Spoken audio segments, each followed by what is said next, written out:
walk us through the Waller, like how do you get on your radar, just kind of how that came together? Yeah, I've known Dave Ziegler for a long time, so we had been in contact, Senior Bowl, and at the Combine we just had some general conversations. Hey, anybody on your team that may be available? You kind of have those general conversations with all the GMs at the Combine. That's part of it. And Waller was a name that came up that we were interested in, and we continued those talks when we got back. And after doing a little bit of research and coming to an agreement on the value, we went ahead and pulled the trigger. What's your concern is his health and his availability? Yeah, we did a lot of research on that as well, and our training staff was the Ed Block training staff of the year this past year. Our soft tissue injuries are down over 200%. If you take out a couple players that had multiple soft tissues, we were in really good shape. So the soft tissue stuff, I have a lot of confidence in the training staff, our strength staff, the sports science.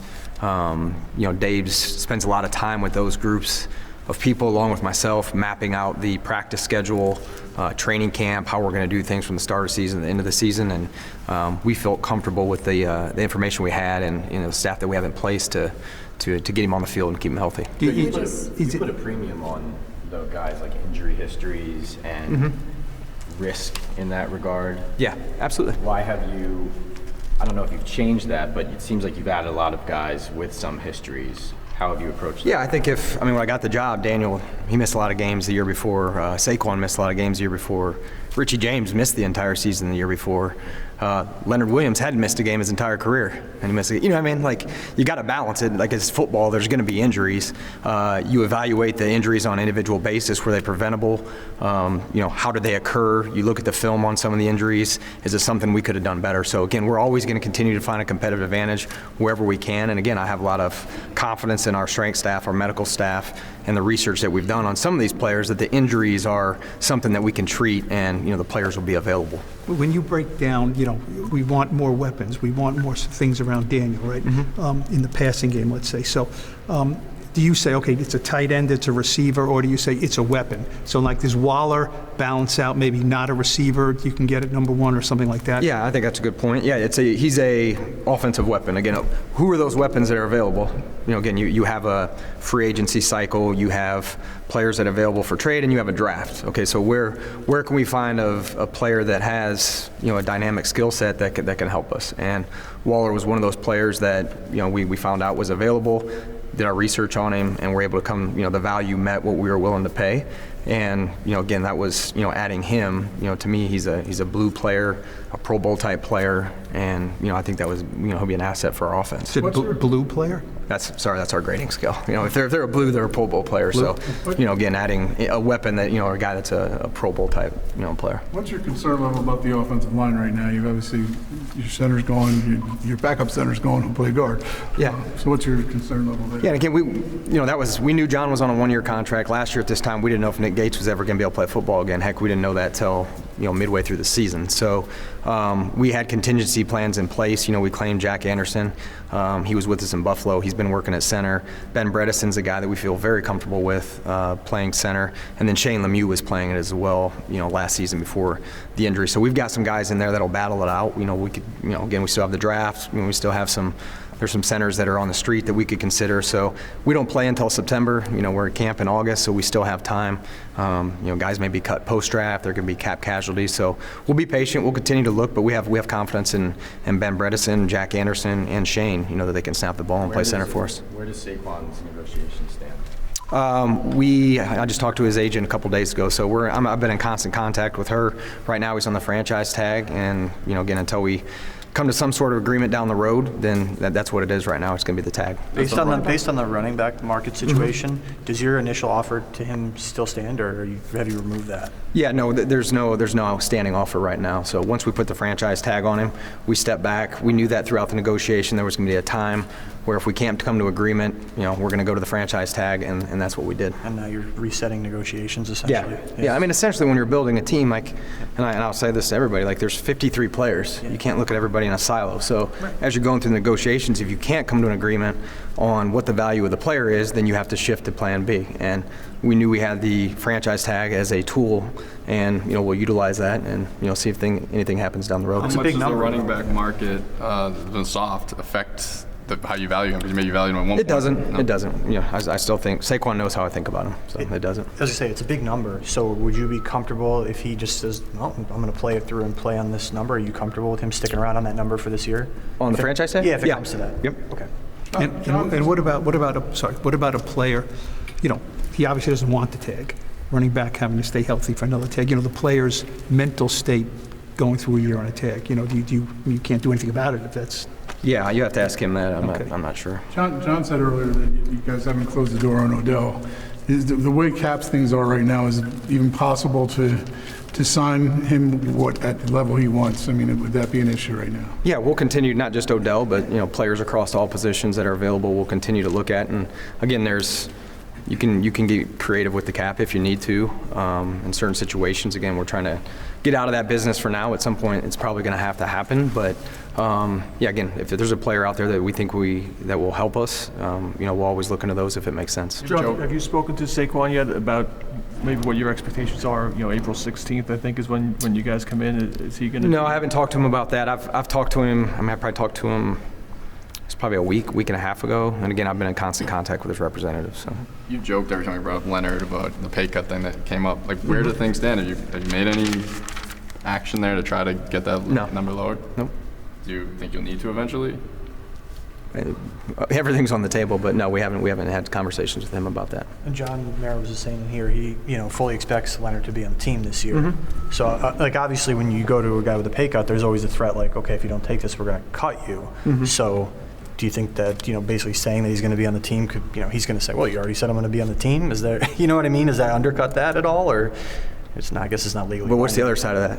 What you just said, you got to go to him and say, we're going to cut you. So again, it's his cap number's high. His cash is, it's probably, if he doesn't miss any games, I don't think it's out of whack. And again, we'll try to figure it out. But like, to go to one of your better players and say, you take a pay cut and you don't have any leverage, then they're probably not going to, So we like Leonard. We haven't had any conversations with it. I know he made that comment. We kind of joke about it, but we haven't approached him on anything like that. And there's other ways to do it, right? You could move the money around in other ways than just having them take a pay cut, clearly.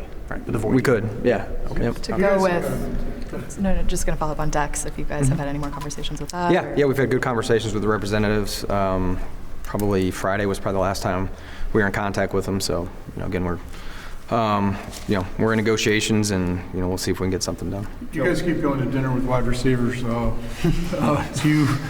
Is that an indication that you? We go to dinner with a lot of players. It's not just wide receivers. It's what everybody focuses on. Do you feel like you still need to upgrade that position? I mean, I know Darren's kind of a wide receiver, but yeah, and that's the good thing about Dave's is whatever weapons we have, like he does a great job of. Again, we're doing some self-scout from last season, but in terms of our playbook and what we're going to do this upcoming season, we're going to wait until we have all the weapons in the building. Again, we know we have Waller now. We know we have Paris. Like Slayton's back. You got Saquon. You look at the guys that have Wandell's going to be coming back. Hopefully Shep gets healthy. So Hodgins, we got depth and we got competition across the board. So once we figure out who's going to be here, then we'll start mapping out the offense. Joe, you said the soft RB market financially is not a factor with Saquon. Why not though? Because doesn't that dictate contracts? It's not for us. Just because you think he's unique, or? It's just where we are with him on the franchise tag, we're fine with that. Where does that rank him in the running backs in the league? 12, 10, something At 10 million? No, he's higher than that. Higher than that? Yeah, it's higher than that. You're not comfortable going over that, it sounds like then. Or that's just where we are right now. Yeah. As we mapped out the off-season program, that was an option we had. And again, we had to look. It's just not one player. We have multiple players, and we're trying to build a team, whether it's offensively, defensively, special teams.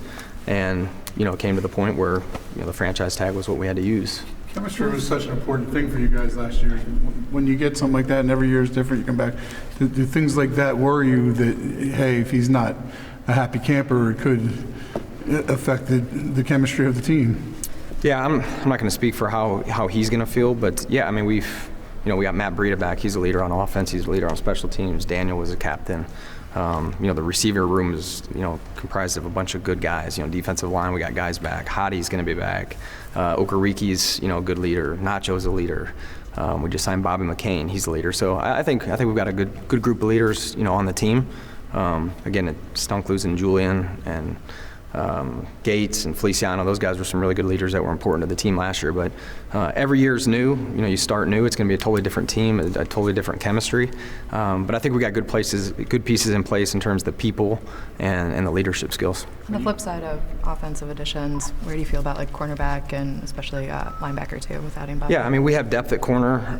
Obviously, Dory's coming back. We like some of our young guys. And again, the draft class, you expect some of those guys, one, coming back healthy, and then two, make a jump, in year two, whether it's offensively or defensively. So, again, those guys coming back off injury, I think will be a big help for us. Do you see Nick and Cordell fighting for the way things stand right now, and obviously the draft, but fighting for that other? Yeah, it's going to be open competition. I think we showed that last year, regardless of where you're drafted or how much money you're making. We're going to play the best players, and I think that was apparent, and those guys will battle it out, and the best man will play. Kind of big picture question. Last year at this time, you were saying it was like compete today, build for tomorrow. Like, where are you at in that process? Like, how much are things expedited? Do you see a window here? The NFC, maybe there's a path for you guys to make a leap. Yeah, we just want to keep making progress each year, and I think off season having a little bit more flexibility financially to go out and get some players helped us. We still got the draft capital, so again, when you're paying players, whether it's top of the market, top 5, top 10, eventually, you have to draft well because you got to have those players that are cost controlled. So we'll still focus on those guys with, again, future contracts coming up that'll probably be pretty hefty too. So, it's going to be important that we draft and those young players contribute. How much better do you think your run defense is with the linebacker and the defensive tackle? Yeah, it's definitely better. It's definitely better. I mean, I don't know how much, but like last year, the D-line depth, was something. And the linebacker depth, it was hard to upgrade that throughout the season, and I felt like we've done that so far. If you list from last year, as you went game to game to game, your concerns, was run defense at or top, high? Yeah, I think we were 27th in the league, yeah. So yeah, it was. And then, so if you get to third down, then Wink can do a lot of the stuff that he does. So you had Ashawn Robinson. Is that still on the table? Yeah, we're still in negotiation with his guy. I wouldn't say negotiation. We're in talks with him. And we'll continue to be. We've had good conversations with his representatives. A lot of GMs on Twitter have you trading for wide receivers. Is that something? Is that something you think is possible? Again, we're going to be no different than the Waller thing. This is a good time. Being around all the other GMs to have conversations with them. Again, anybody in their roster that you're maybe shopping or may get rid of or whatever. You have those conversations now. And hey, if you are going to move player X, keep me in the loop or you circle back with them. So again, we're always going to be looking to get better, whether it's whatever avenue it is, and trade being one of those, we'll be open to it. How open are you on the trade idea, maybe using some of that draft capital to move up in the draft at all? Yeah, we could go either way. Again, if it makes sense, we'll go through all these conversations, obviously, and strategizing in April, but we can move up, we can move back, just depending how it is. I always like to go into the draft being able to go play a game. We may not be as good as we were a year ago, or we may be close, but you can go in and then you don't have to draft for need. You can take the best player available if you have to. You don't back yourself into a corner, so I think that's important. How are you, how are you feeling going into this draft this year? You have your quarterback set, just compared to last year and feeling so overwhelmed, perhaps? Yeah, good. I mean, much better. I have a much better feel for, specifically defensively, what Wink wants. I had never worked with Wink before, where, Dave's and I and some of the offensive guys have worked together, so that process was a little bit smoother in terms of what they were looking for. So in terms of, what exactly Wink wants in his defense and how he's going to utilize, the personnel, I feel much better going into it. When you came here this year, did you ever at any point think back to last year in Florida and, you were very new? You didn't have a lot of money in free agency. You were a first-time GM, and think back to two, and it's kind of 1 year later, where you are and how much more better you feel probably about yourself and the team. Yeah, it's a different set of problems. Last year it was easy to tell everybody you don't have any money, and then the year you have money, everybody says, well, the agents tell you, well, you got money, why don't you pay this guy more? So it was a different free agency cycle for sure. You start off from a position of strength in terms of financially.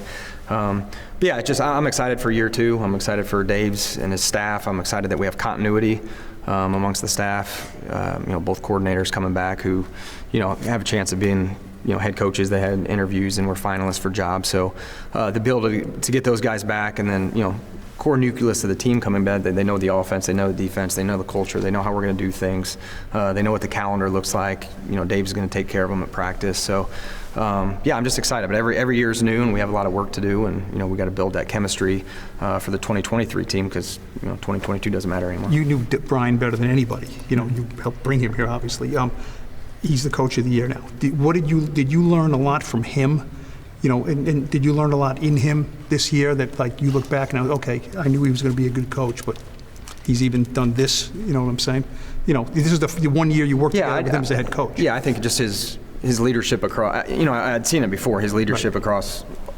All three phases. There was, he was offensive coordinator. Dealing with the defensive guys, even when he wasn't a coach on that side of the ball or special teams, and he did that throughout the building, not just the team, but throughout the building this year. And I was very impressed with his leadership.